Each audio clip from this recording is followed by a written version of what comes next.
for a regular body. Let's use this color here to help represent the top surface of that gold stand he's on. He's on a stand that's painted with gold paint, and it's sort of more like that.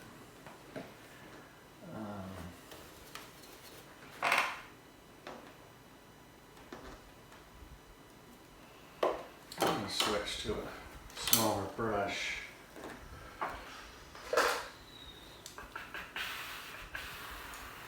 Kind of like oh,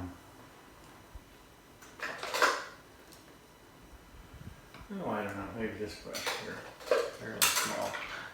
And I am not quite liking the proportions of this thing, so I'm gonna, I think the head is sort of bigger out here like this.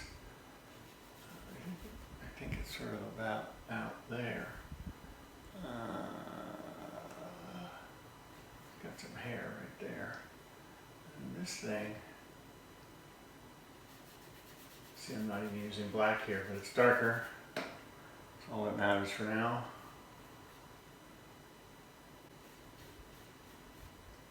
A lot of times when I am painting, I often don't think in terms necessarily of what color I'm using, but whether it is darker or lighter than the colors around it, and whether it is warmer or cooler than the color around it. Rather than thinking, is it red enough or green enough, I think, is it darker or lighter than my previous paint that I'm putting on, or is it warmer or cooler? There, that's looking better, just with little small adjustments to the proportions of this thing. Makes it seem more like the actual thing here.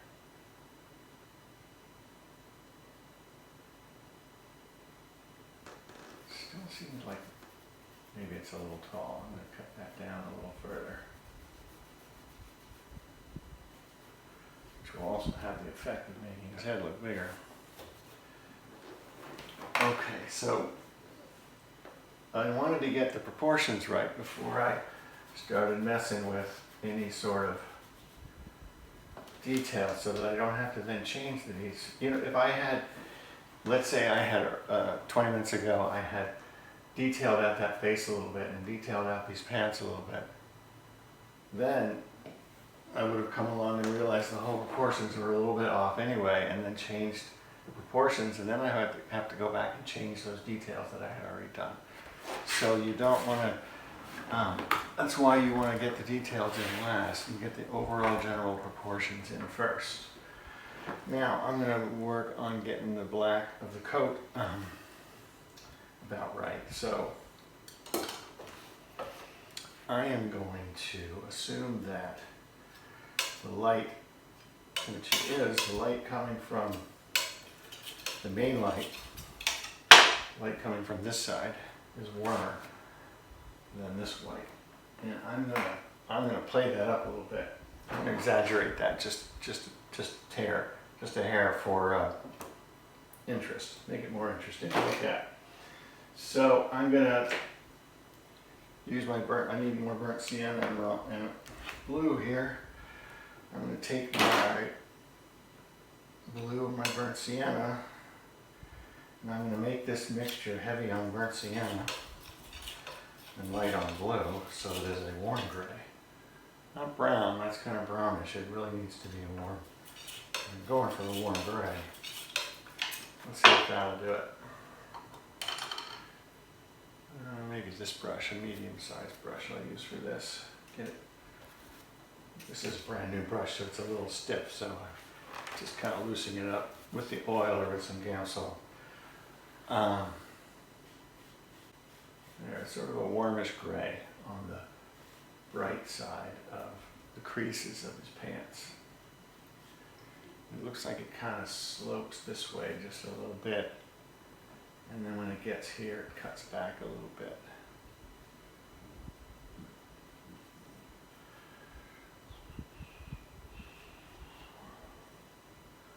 There's a little bit of something there. This side of the coat is all sort of warm gray.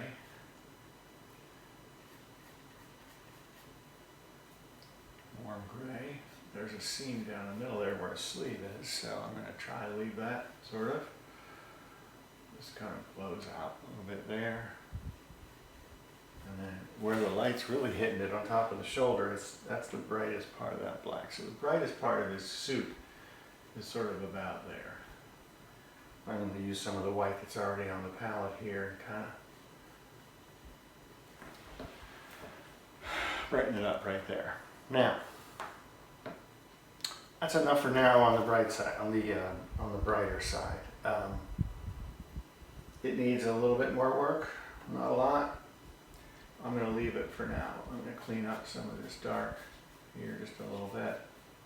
I'm going to leave that for now and move to the other side where there's some light coming this way, and I'm going to, it's a little bit cooler, but I'm going to exaggerate that and make it more cooler than it really is. So this brown and black mixture, I'm going to make it on the blue side instead of on the red side. Maybe that's too blue, I'm not sure. But you really can't tell until you get it on the canvas. So I just got to get it up there. Something like that. That could be brighter on the edge there, so I'm gonna, this could be brighter, like right there. Even brighter, it's sort of a reflection there. Could be sort of like that. Kind of like that. Seeing a tiny bit of the lapel right there. Seeing a tiny bit of the collar right there. And then on the shoe, it's sort of like that. It's sort of suddenly bright there. Okay, so now, you know what I think I'll do? I'm going to try some black. And if I have some black here. Mars black. I'm gonna use my optional color black here, since I'm doing a black painted object, and I'm going to use that just for convenience, I think, to get the darkest darks. But you can see, if I could use this black for the whole thing, I could use black and white, black paint and white paint to make this, but then the whole thing would, the whole part of his black suit would sort of have a battleship gray kind of feel, whereas the way I did it, there's some variation in the color within the black. Warms and cools within the black. But I do want to but there are large passages of this that are just plain black, that I think I'm just going to use this black right out of the tube without mixing it at all for the darkest darks.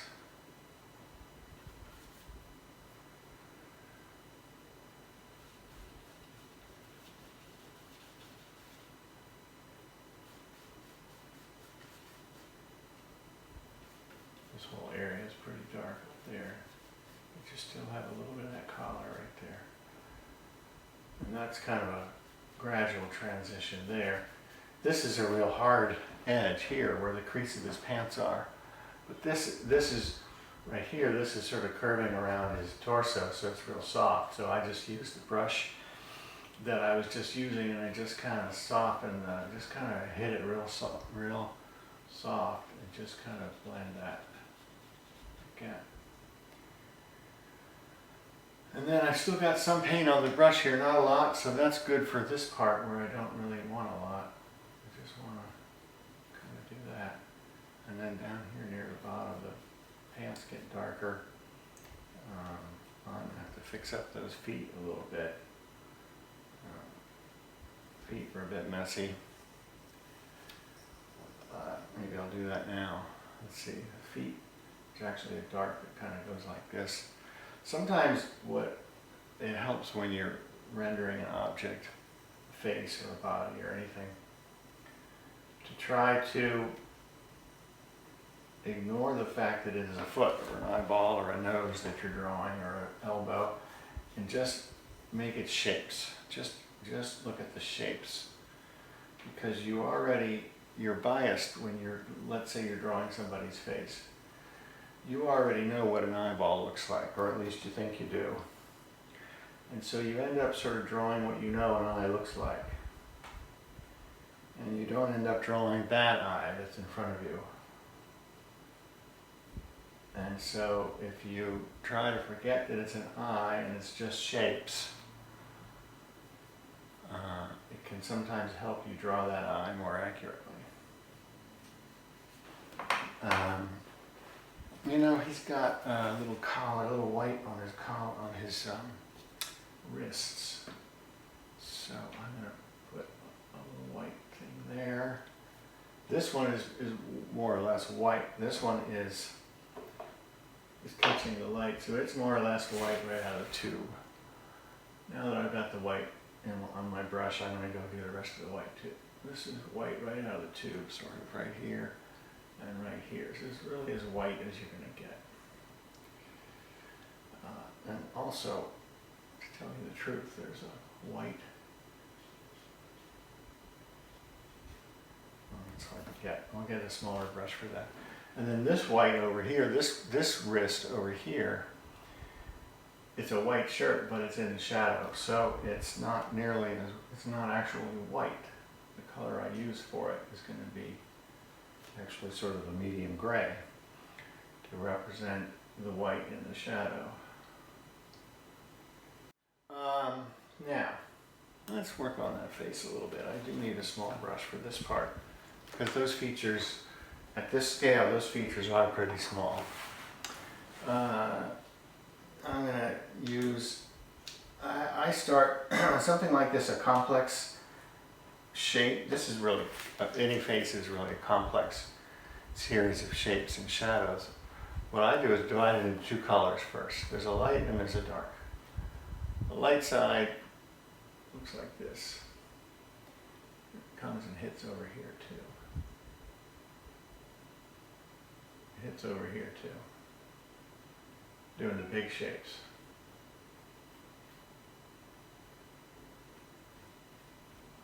That's basically the light side and the dark side. I think the dark side needs to be a little bit darker.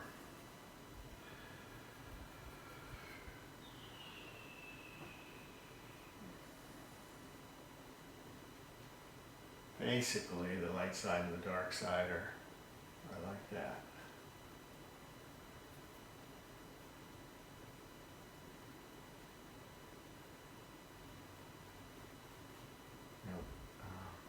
This is where I'm, okay, so now I usually, there's a third color often, always, actually. The third most prominent color I see is the light coming this way, lighting up the side of this side of his face, which is a cool light coming in that I tried to get earlier, but I needed a smaller brush. So now that I'm using a smaller brush, I'm going to hit this light side with some blue light.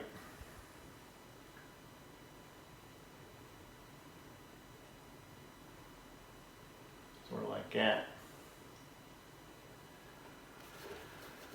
The darks really aren't dark enough. The dark side really needs to be darker. So I'm going to use my sort of orange color that I made and get radical and add some actual black to it. The black, if you take an orange mixture like this and add black to it, that is making it darker, but it's also making it cooler. But black is acting sort of as a very dark blue in that situation. And so when I added black to this orange mixture, it made it darker, yes, but it also made it bluer. Cooled it down. Right now I feel like I need to carve around the edges. Now I'm carving around it with this mixture of white and raw umber. On your painting, maybe you don't want the background to be this color. Maybe you want to put an actual, more of a color in the background than just this neutral. So that's fine, but for now, for this demo, I don't want to spend time coloring the background there a different color. We'll just use the color that it already is. So I'm just gonna... So another thing you'll notice about what I'm doing here is that I always I'm painting the whole painting at once. What you don't want to do is paint the head, then paint the coat, then paint the green. You want to, I'm constantly moving from one part to the other. You know, every once in a while I'll get back to the gold down here, and then I'll get back up here, and then I'll get back here, and then I'll go up there. That's the only way you can get everything working together. Now, this is a good time to use my mahl stick. This is called a mahl stick, M-A-H-L, mahl stick. And it is used to prop your hand up. You lean it against your canvas like that, and then you use it as a hand prop. I only need it when I'm doing some detail. So it's only now that I want to put in these eyes and mouth that I need to make it a little more precise, and so I need to lean my hand up against the mahl stick. I'm actually using the curve of that brush there to make the curve of the eye.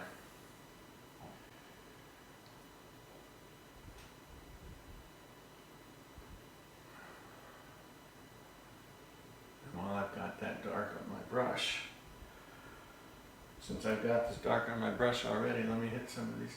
This is dark here. Let's see. Eyebrows. Nose is not, nose and the mouth.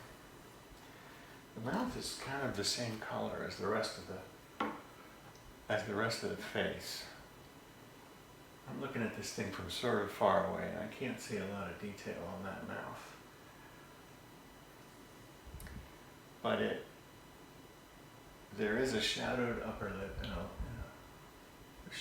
upper lip is in shadow, and the lower lip is in the light, which would be the standard thing. So I think for this, I'm going to need to switch to a smaller brush.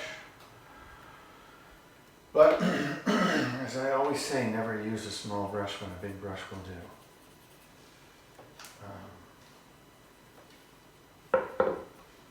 I'm going to use a smaller brush. I'm going to try to get that lower lip. And make the nose more precise.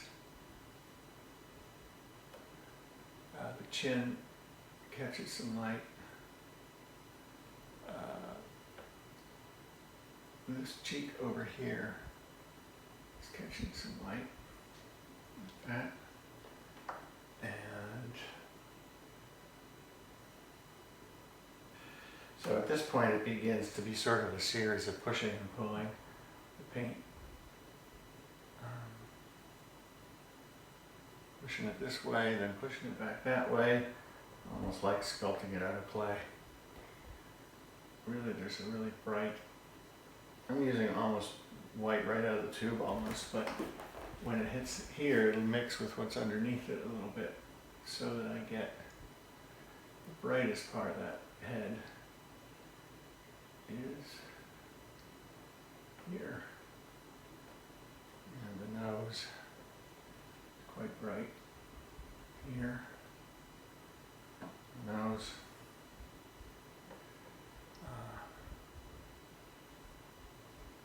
Now, I'm going to call this painting just about done for now. I could continue to polish it up just a little bit more here and there, but for this demo, I don't need to keep you guys watching while I do every little fix on this thing. But like I say, on the face here, I just continue to push and pull back and forth, light and dark, to try to get that face looking right. It looks about right. That's probably about right. This should be soft here. This should be much softer here. That forehead is more or less fairly bright and blue and cool.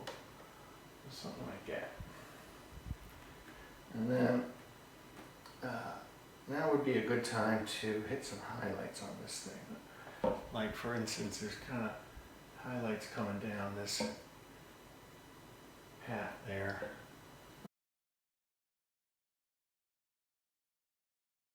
And then buttons, which look almost straight black, actually. Almost straight black, and there's 3 of them. One's in the middle. In order to get them spaced right, I just think it's easier, like if that one's in the middle, this one's here, this one's here. Oh, that's about right. There's a little bit of detail in the shirt, like the shirt is one of those pleated tuxedo shirts, so it's got a little bit of pleats there like that I'm just going to apply. Like I say, I could take this a little further, but there's no reason to. I think as a demo, you're getting the idea. Let me hit those eyes. Those eyes are really quite dark. Those eyes are as dark as the darkest part of his coat. So I'm just going to use straight black on those eyes.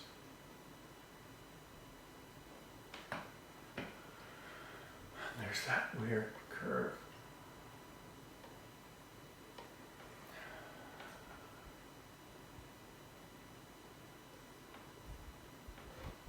All right, well that's the general idea, and that's the general idea of what I want you all to do with your homework assignment for this week. I can't help it. There's always something. There's always little things to fix, you know. It's always little adjustments to make at this point. But because I made the big shapes first, the adjustments are just minor. You just have to make little minor adjustments here and there. And it's not very time consuming that way. If I had already committed to some of these shape details beforehand and then had to change them later, that's where it becomes time consuming. Okay. All right, enough for now. See you all next week.